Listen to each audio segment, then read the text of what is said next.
Yo les gars, petite vidéo, je suis à deux doigts de péter un plomb, mais ça va. J'ai jamais autant galéré dans le trading depuis que j'ai commencé. Je sais pas comment c'est possible, mais voilà, je suis vraiment à mon point bas, on va dire, dans le trading. Mes analyses sont pas dégueulasses, genre vraiment elles sont bien, mais mon trading, catastrophique. Je sais pas pourquoi, je dois rater une étape ou je sais pas quoi. Je continue à faire mon journal. C'est ce qu'on va parler un petit peu aujourd'hui dans cette vidéo. On ira voir le BTC, l'Ethereum, le Solana. On ira voir 2-3 altcoins qui sont intéressantes, je trouve, et le SP500 parce que maintenant le Bitcoin suit le SP500. Why not? Enfin bref, j'espère que cette vidéo vous plaira. Désolé. En fait, je pense que c'est très intéressant de regarder cette vidéo parce que le jour où ça vous arrive, je pense que ça peut être intéressant de se dire que ça arrive aussi à d'autres gens. Et n'hésitez pas à me dire dans les commentaires si vous galérez aussi. Je suis le seul ou pas? Genre, est-ce que ce marché est tradable ou pas? Après, voilà, tout marché est tradable. Il y a la faute qu'on doit remettre, c'est uniquement sur soi-même, en tout cas en tant que trader, même si j'ai envie de prendre mon ordi et le lancer par la fenêtre. Mais bon, j'ai pas envie de tuer quelqu'un au passage, donc on va éviter. Et voilà. Enfin bref, j'espère que cette vidéo vous plaira. Je vous souhaite un bon visionnage. On est parti. Crypto, million. Crypto, million. Crypto, million. Bon, on va commencer par la position qui me fait tilter, c'est ça. Du coup, on avait quand même quelque chose d'assez intéressant, je trouve. On avait un petit changement de caractère ici. On était venu récupérer les FVG et on était venu en fait taper un petit peu tout. Donc franchement, je me suis dit très intéressant. On va pouvoir potentiellement rebondir ici, sauf que voilà, on a décidé de sweep la bougie. C'est ce qu'on fait assez souvent, mine de rien. Quand on a une bougie rouge, on vient sweep. Non, pas une bougie rouge, une bougie comme ça. Hop, là, on vient sweep. Ici, on était venu sweep. Ici, on était revenu sweep. Donc en vrai, ça arrive assez souvent qu'on vienne sweep après. Mais bon, on avait quand même pour moi une jolie pattern. Et du coup, SL touché. Pourquoi le Bitcoin qui est descendu dans un endroit, je m'y attendais pas. On est revenu sweep ça. Ok, pourquoi pas. Mais pourquoi on s'arrête là? Genre, on vient chercher la FVG on vient pas chercher la FVG qu'il y a là. On vient sweep ça. On vient pas chercher le Monday Low. Je sais pas. Et simplement, j'ai regardé. En fait, le SP500 a pumpé à son ouverture comme le Bitcoin. Et vraiment, c'est copier-coller, hein. Si je prends les deux, c'est exactement la même chose. Donc en fait, le SP500, il dicte un petit peu le BTC quand on a l'ouverture. En tout cas, de ce que j'ai remarqué. Et on va parler un petit peu. En fait, je vais vous expliquer. Actuellement, j'ai jamais été autant nul dans le trading. J'ai même l'impression que je suis plus nul que le premier jour où j'ai ouvert un graphique. Je ne sais pas comment c'est possible. Je ne sais pas qu'est-ce que je dois rater comme étape ou quoi, mais je vous jure, je suis vraiment en train de me faire une énorme remise en question de est-ce que ça fonctionne, genre vraiment, dites-vous ça. Donc voilà, je sais que c'est toujours dans ces moments-là où c'est compliqué et il faut garder confiance et c'est une mauvaise passe, etc. Mais je vous dis, c'est dramatique. Donc ouais, mes analyses sont pas dégueulasses. Franchement, mes analyses sont même plutôt bonnes, mais c'est plus mon trading. Je sais pas. N'hésitez pas à me dire dans les commentaires si vous tradez et si vous arrivez. N'hésitez pas. L'objectif c'est qu'on soit honnête. En tout cas, moi je le suis avec vous. Quand ça marche, je vous le montre. Quand ça marche pas, je vous le montre aussi. Je pense que c'est important. Quand je me trompe, et bien évidemment, c'est obligé que vous allez vous tromper dans votre trading. Enfin bref, on va analyser le BTC. Du coup, comme je vous ai dit, on est venu chasser ce lot. Ok, why not?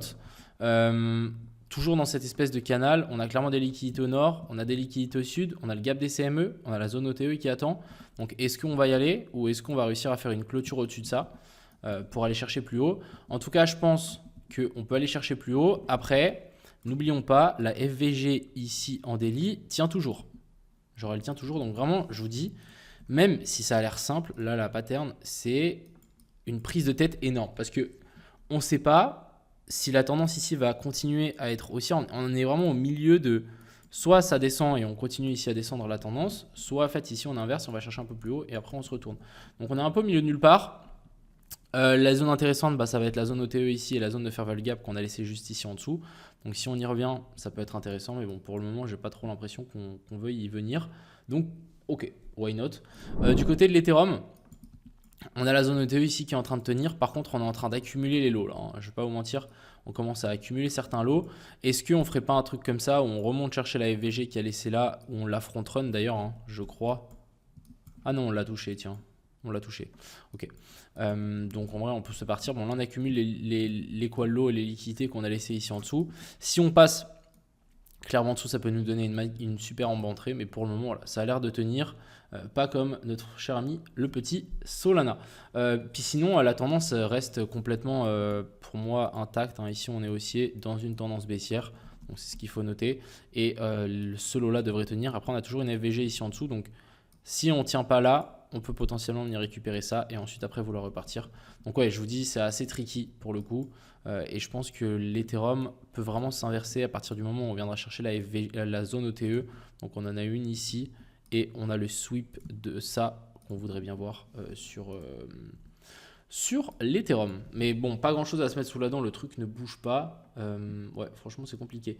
Du côté du Solana. Alors, Solana, je vous expliquais un petit peu mon trade parce que je pense que c'est intéressant parce que le trade, je pense qu'il est bon, c'est juste l'exécution qui est mauvaise. Alors, déjà, ce qu'il faut comprendre ici, c'est qu'on a eu un breakout. Donc là, pour moi, on va continuer à grimper. La target principale, ça va être ça, voire même l'equal high qu'on a laissé là-haut. Donc pour moi, je pense qu'on va continuer à grimper. Autre chose, ici, on a un peu un piège, à mon avis. Comme vous pouvez le voir, sans doute, on a une inversion de structure. Donc là, on a notre COS et là, on a notre boss. Je suis sûr et certain qu'il y a des gens qui vont tenter un short ici. Je pense que c'est une erreur. Pourquoi? Parce qu'on est au milieu de nulle part. Si ce sommet-là, si la ligne là, c'était ça, avec ce sommet-là, là, ça aurait été complètement différent. Sauf que là, on n'a pas de liquidité en grosse time frame et de fair value gap en grosse time frame. Donc en fait, on est au milieu de nulle part. Quand on a des inversions au milieu de nulle part, c'est souvent des pièges. Du coup, en gros, il faut continuer à trader la tendance. La FVG ici en 4 heures a bien fait le taf. On a la FVG en daily, on est toujours dedans. En 1 heure, on était venu récupérer les lots et la FVG. Donc on avait vraiment quelque chose de, je trouve, super intéressant. Et puis ici, en 15 minutes, on avait une petite inversion structure. On était venu sweep ça avec ici le petit boss. Du coup, je me suis dit que ça pouvait être intéressant. Alors, malheureusement, ça s'est pas passé. C'est comme ça, hein, c'est pas grave. Donc là, je pense vraiment on peut tout péter. Et pour moi, il y a 2 TP. Il y a premier celui-là et on a aussi deuxième TP ici au-dessus qui peut être, à mon avis, super intéressant si du coup le Bitcoin s'excite un petit peu. Et par exemple, si on vient chercher la zone des 100 000, je pense que ça peut largement arriver. On continue à monter en escalier comme ça. On vient chercher cette zone-là et ensuite, après, on s'inverse. C'est ce qu'on pourrait potentiellement voir aussi sur le Solana. On remonte chercher cette zone-là et ensuite, après, on redescend chercher la grosse zone de FVG qu'on a laissé un petit peu plus bas. Ce serait un peu les plans qui seraient, je pense, le plus intéressant à mon avis pour ça. Du côté de ADA, on a aussi quelque chose d'assez intéressant. De nouveau, on a une inversion structure. Donc là, on a vraiment une inversion structure. On a le COS et le boss. Par contre, la tendance est haussière. Et vous voyez, on est venu sweep ça. Mais on n'est pas venu sweep ça.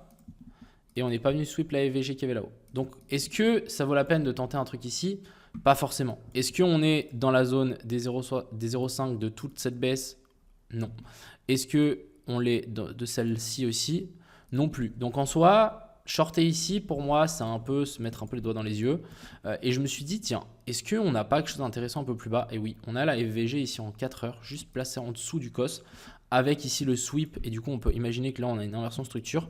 Donc ce serait vraiment intéressant, par exemple, pour le ADA de faire un truc comme ça. Par contre, voilà, là, pour le moment, c'est totalement en front run. Donc on n'est pas à l'abri de peut-être redescendre plus tard. Parce que là, on est vraiment sur du... Ah, ok, on est venu sweep ça. Ouais, on est venu sweep ça. Là, on est revenu sweep ça. Ok, bon, on verra. Mais ça aurait pu être très intéressant si on était venu chercher un poil plus bas avant de vouloir repartir. On va faire un petit tour sur le hype quand même. Comme vous avez vu, il y a eu pas mal de drama. Du coup, le hype, il a chuté. C'est pas étonnant. On avait dit que de toute façon, il y avait cette espèce de canal. On ne savait pas à quel moment on allait se retourner. Bon, on s'est retourné ici. Est-ce que ça correspond à quelque chose? Je pense que c'est intéressant de regarder. On a une FVG ici en 12 heures qui n'a pas été respectée. En 4 heures, on n'a pas grand-chose. On aurait pu chercher un poil plus haut. Pour le moment, ce n'est pas le cas. On a pu chercher quasi toutes les liquidités. Donc peut-être, c'était peut-être pas encore le bon moment. Peut-être on va encore remonter un coup et ensuite après redescendre un coup. Donc on verra un petit peu comment ça se passe. Après, ça aurait été vraiment clean de sweep ce lot-là avec un FUD. Ça aurait pu vraiment nous dire que c'était un bottom. Mais pour le moment, on ne l'a pas sweep. Donc on verra un petit peu comment ça se goupille.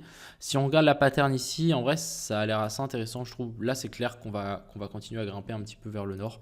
Donc je trouve assez intéressant ce genre de pattern, surtout avec le FUD qu'on a eu. Franchement, intéressant. Franchement, très intéressant. Et on va finir ici avec le SUI. Alors le SUI qui est remonté assez fort. On est venu chercher la zone OTE. Vous avez vu toutes les liquidités qu'on a laissées là en dessous avec l'équalo qu'on a laissé. Donc là, on commence à arriver dans des zones intéressantes. Alors, quand on arrive dans des zones intéressantes, je ne dis pas forcément qu'il faut juste shorter les yeux fermés. Il faut plutôt analyser. Le dernier COS, il est là, donc la zone OTE, on est dedans. Est-ce qu'on a une inversion de structure pour le moment? Non.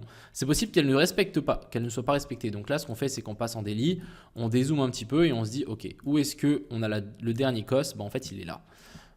Il est assez massif parce que c'est à ce moment-là où on a clôturé. Donc maintenant, on peut potentiellement se dire, ok, on peut prendre un Fibo depuis ce sommet-là à ce plus bas-là. Et maintenant, c'est si on revient chercher cette zone-là, ça peut être aussi intéressant de trouver une pattern. Donc simplement, si on a une zone qui n'est pas respectée, on cherche une nouvelle zone et on va attendre une inversion de structure, quelque chose de clean en soi, pour qu'on puisse shorter. Pour le moment, il n'y a rien, donc on ne short pas, c'est du suicide. Et ça, je pense qu'il faut le faire sur énormément de crypto et vraiment attendre une inversion de structure. Après, l'objectif, encore une fois, c'est que ces inversions de structure soient respectées et pas qu'on vienne chercher bêtement comme ça les derniers lots. Donc voilà un peu ce que je voulais vous parler aujourd'hui. J'espère encore une fois, en tout cas je vais tout faire pour que ça s'améliore parce que c'est une catastrophe. Si mon trading ne fonctionne pas, ça va commencer à vite m'énerver.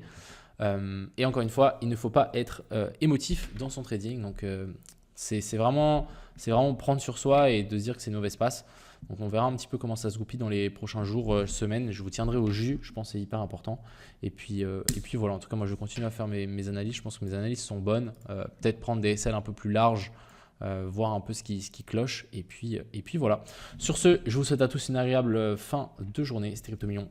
Ciao.